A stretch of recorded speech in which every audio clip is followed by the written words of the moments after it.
Igbo ndị mana ga ntị ekene mụ na asị m na adịla onye ọbụla na mma. Biko na ebe anyị na n'ụlọ anyị n'ụbọchị nkịta taa asị m na udo dịlụ nwoke, udo ya adịlụ nwaanyị. N'okwu ji ebe n'ụbọchị nkịta bụ okwukwa na ya agba na-ekwa na-asị na ụmụ Igbo wepụ aka n'ihe ọjọọ. Vidiyo nwanne anyị nwoke na afọ na-akwụ ebe a na-ekwukwa n'okwu na n'ihu ụmụazị under age na-emezi, ụmụazị under age 15 o 14 na na-azị akụziri ha ezigbo ihe, ha na-azị akụziri ha kịta nna ka aka ya esi bute ike, ka ya esi gwọ nta, ka ya esi wee gwụ imo. Adị ndụ jụdị ụmụazị onwezi onye chọrọ ịgba mbọ. O nwere news mfu mbọsị a na online wee na-asị na in the next 5 years na ma nwezi dịka ndị ọrụ aka, welder, plumber, ndị na-alụ kedu ha na-akpụ ya, the two mentioned thing I mentioned, welder, plumbers na ma nwezi ya, carpenters, because na ndị mmadụ kịta apụtazi onye ọbụla chọrọ iji bute ike na ikem. Onwe ọzọ onye na-asị na ka esi mụọ ọlụ, ka esi chụọ aka ọlụ, ọ bụrụ ihe na-eneta na ịntanetị wee bụrụ ihe agwọtakwanụ n'ọgwụ, maka na ụfọdụ pụtazi asị gị na na ya ejegwa Oke Ite ka eje gote ego, ka eje bute gị nka. Ịhapụ ihe ya eji ego wee mee ijegwa Oke Ite. Nwana nwoke a na-echi ndị a n'aka na were agụ ihe anụ nwe n'aka na ntị na-asa nna gwodebenụ. There are so many ways they say eme youth empowerment. Empower the youth. Gwa ihe ha kwesịrị ịnụ. Sọpọtụ ha na-ewe ha kwesịrị sọpọtụ ha. Ịchọrọ imeta ihe na-emegoro dibịa nwa gị na-agba afa nwa na ha agba. Chọọ ofu ihe lụọ. Bụ factory bottle water, bụrụ factory pure water. Lụọ. Onye ọzọ esoro gị benefit ya. Na mmadụ na-ebịa na nke gị must not do Oke Ite. Must not do Ibobo. Ihe jikwa na agwa Oke Ite agwụ pass mmadụ. Ihe ọbụla egwogide eti ọbara na ya abụgo ritual. Ọ ritual ka ọ bụ. Ihe ọbụla agwogide n'ụwa ti ọbara. Ọ ritual ka ọ. Ọpụta fọrọ pụta asị gị na ihe na-enye ọkụkọ. Inyegide ọkụkọ one day o generate etu ewu. Inyegide ewu one day o generate etu ebini. Inyegide ebini one day o generate etu efi. Next thing na mmadụ ka ọ ya anaba. Oke Ite bụ Oke Ite, Ibobo bụkwa na Ibobo. Nwanna solunu m ka anyị na vidiyo anụ unu ghọta ihe m na-ekwu. Maka ndị eji Oke Ite na-anapụ ego, maka ndị aka ji Oke Ite na ụmụ ọgwụ a na-agwọgasị ka na-edeceive na ọ ga-alụrụ ha nke a, na ọ ga-ewetele ha ego, come close. O nwere ife nchọrọ ịgwa unu. O nwere secret nchọrọ ilikere unu. Maka na Oke Ite a ifuru a na-agwọ agwọ nwere ife ya na ya yi, mana dibịa na-agwọrọ gị ya ọma nkọwara gị nke a. Maka na ọ kọwara gị nke a, ọrụ ya akụgo ịghọta. So ọma nkwa ịgwa gị nke a, and gị nwa na-eji agwụkwa n'Oke Ite enwere ike ijụtụbego onwe gị ụdị ajụ a. Ngwa gee ntị. Now ijere gwuo Oke Ite, emere gị ihe niile mere n'Oke Ite ka o wee bunye gị ego.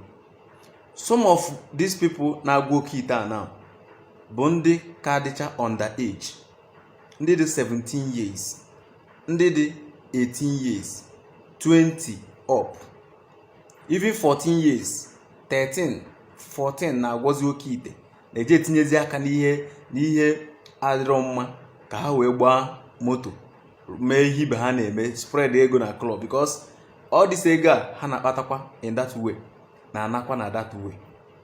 Mana o nwere secret nchọ ilikiri about Oke Ite na Ibobo, ọgwụ a na-agwụgasịrị ọnụ. Dibịa ha na-agwọrọ gị ya ama nkọwara gị nke a. Maka gịnị?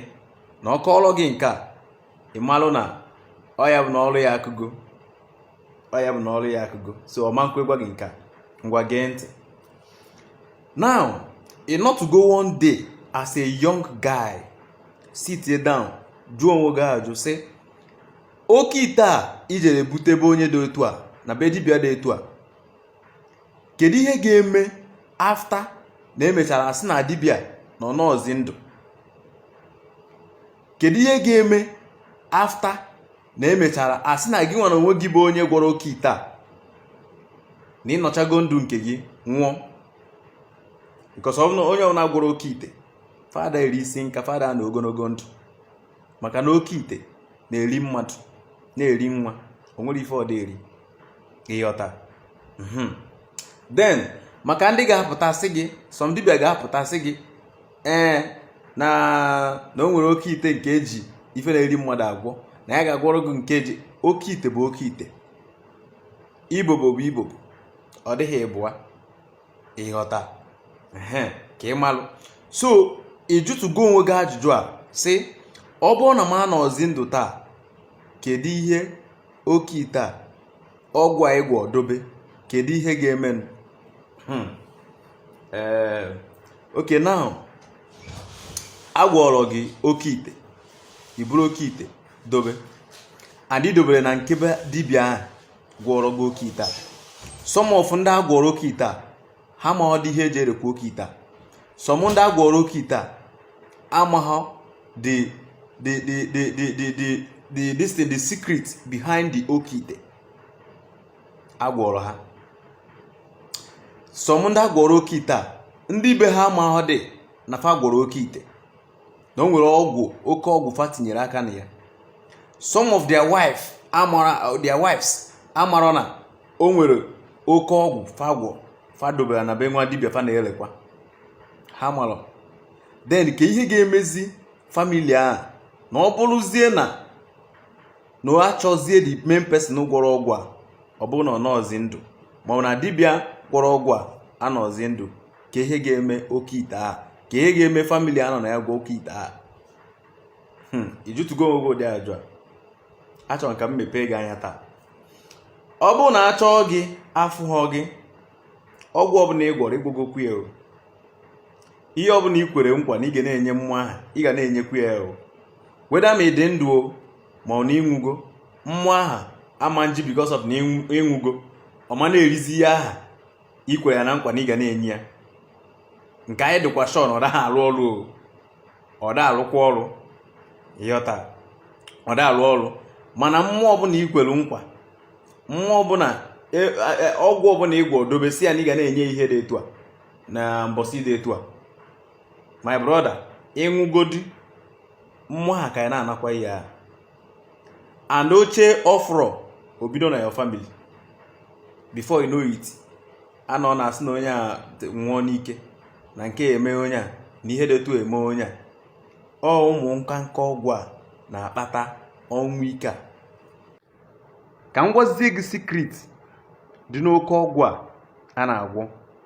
Secret dị behind oke ite na ụmụnne ya, that your native doctor cannot tell you. Now you are a young guy, ị gwọ ọgwụ a, ị mara your future at this age ị nọ na ya now, because some of these people gwọrọ ọgwụ a, onwe ndị anụbeghị nwaanyị, onwe ndị anụbeghị nwaanyị, onwe ndị amabeghị self ebe ụgbọ ga-ebuje ha tomorrow, ha wee tinye aka na this thing.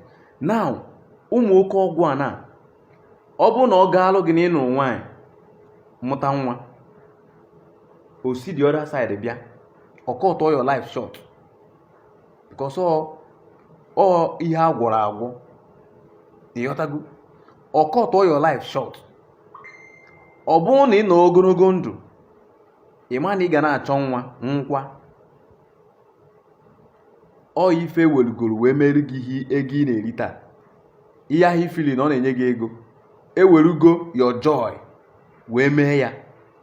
They have taken your joy, converted it, enye gị ya, ị na-eri ya, ọ na-atọ gị, ifilo na emere gị ihe ọma, na agwọrọ gị oke ọgwụ bụ gị, na ọgwụ a na-ebute ego. Tomorrow that joy ahụ ị na-enwe at that particular moment ga-turn bụrụ something ga-adị very very, even you will regret doing it, because o nwere onye gwọrọ oke ọgwụ a, onye a dị ogologo ndụ, ofu ihe ga-akọrịrị ya. O nwere ike ị na-achọ nwa for complete 20 years. Now na mmadụ na-achọ nwa 20 years, achọ nwa 15 years, achọ nwa 30 years. Ọ bụrụ na ọ succeed n'ụwa nwaanyị mụta nwa, ọ marụ 50 years ọnwụọ. Ihe a niile bụ ihe so secret so oke ọgwụ ahụ na-agwọ. Oke Ite na ụmụnne ya. This is the secret behind it that your native doctor cannot tell you, because someone ọgwa gị, you will not do it. Yes, mana achọrọ m ime ka unu mara na ọgaranya si na chi agbaka m mbọ na ọ bụ ego nri. Ịgwọkarịa ọgwụ, a sị gị na ihe ọbụla agwọta n'ọgwụ na-esi n'ọgwụ ana. Onye kwuru okwu ahụ adịghị stupid wee kwuo dị okwu. Ihe ọbụla agwọta n'ọgwụ ga-esi n'ọgwụ na. Ụmụnne m, ka anyị kwukewe n'okwu a, ka a gbasaa ozi a, share this video very well, ka ndị ọzọ youths, ka ndị na-akwadokwa ije gwọkwa Oke Ite, ka ha mara ihe ha na what they are trying to bring upon themselves. Yes, ka ha mara ihe ha na-eweta n'elu isi ha, ka ha mara the consequences behind what they are trying to do. When you share this video, you might save a soul tomorrow. And I do very, very okay. You made this. You share this video. Ka I go to my game benataka. Na the way youths see abani here basara ogu this time around. Kri umaz 14. Ke you onye the 12 years, onye the 13 years, 14 years ma. Ke ihe ọma ọ ga-eju wee je gwọ ọgwụ, ọ ga-ajụ nwa ajụjụ. Ọgwụ nke a ka ihe ọ na-arụ, ka ihe ọ na-asọ, kedu ọ ga-asọnwụ nsọ ọgwụ a? Onye dị 12, 13 years, 14 years eburu Oke Ite, buru Ibobo, ma ndị na-asụ bụ ihe 7 nafa ya ebu. Biko gbasara nụ m ozi a. Achọrọ m ka ndị Igbo, ka ụmụaka anyị na-etota at least onye gbagote gocha secondary school, ka o nwee ebe o tinyere aka. Go and learn skills. Go and learn skills. That is the only thing. Ndị ga-aga school, aga further na school. Mana ihe na-emezi kịta, onye pụta ha n'ozugbo ozugbo, ọ chọba HK oye eje, chọba ebe oye eje na nke nwa dibịa gbasiri ike oye eje gwọ ọgwụ. A na-edisivu ha, na-anapụ ha ego. Ma ndị ga-ele ana wee je gwọ ọgwụ. Dibịa ọgwụ na-agwọ ọgwụ, ndị ọ gaziri ka ọ ga-apụta n'ilu akwụkwọ gwa gị. And ndị ahụ ọ gaziri bụ ndị chi ha gọziri, na ọ bụ ọdụ ihe ọgwụ ọrụ ha gọziri ha. Apụta n'ilu akwụkwọ gwa gị, ndị mmadụ abazie speed, na-agbazi speed. Kịrịkịrị ụmụazị na-agwọzi ọgwụ onye 60 something years ekwesịghị ịgwọ, ka kịrịkịrị ụmụazị kịta na-agwọzi. Chai, ihe emebigo. Ihe emebigo. Anyị ga-eji nwayọọ. Onye nwere nwanne ya dọọ ya aka na ntị. Inwe nwanne na-eme ihe street, bring the person back, sit him or her down and talk to him or her. Ka o nwee ike dịrị ya na mma, ka iwe nwekwa ike fụkwa ya na oje n'iru. Ekenekwa m unu, ya gaziere unu. Mgbe na-asị na ọ ya dịle onye ọbụla mma, na ọ ya dịle nwoke mma, dịle nwaanyị mma, na ọ na-esi na-enecha vidiyo anyị anụ ihe anyị na-eme na-amasị gị, nyere anyị aka na subscribe kwa na this channel. Subscribe chi nyere anyị aka na-agba notification gị, ka isola anyị na-enweta notification mgbe ọbụla anyị tikwalụ vidiyo ọfụ. Nke kachasị mkpa wee bụrụ biko na-eshare vidiyo anyị, ka vidiyo anyị wee solukwana na-aga viral. Wee na-asị biko ọbụla na-enecha vidiyo anyị, subscribe na this channel. Subscribe cha ibi notification gị. Drop your comment na the comment section, like this video, maka na vidiyo anụ bụkwa ihe abịa na-enecha ịmụta ihe na ya. Ekene m onye ọbụla, kene Igbo niile, na-ekenekwana ihe na-ejele Igbo ozi na anyị enwere mgbe ọzọ.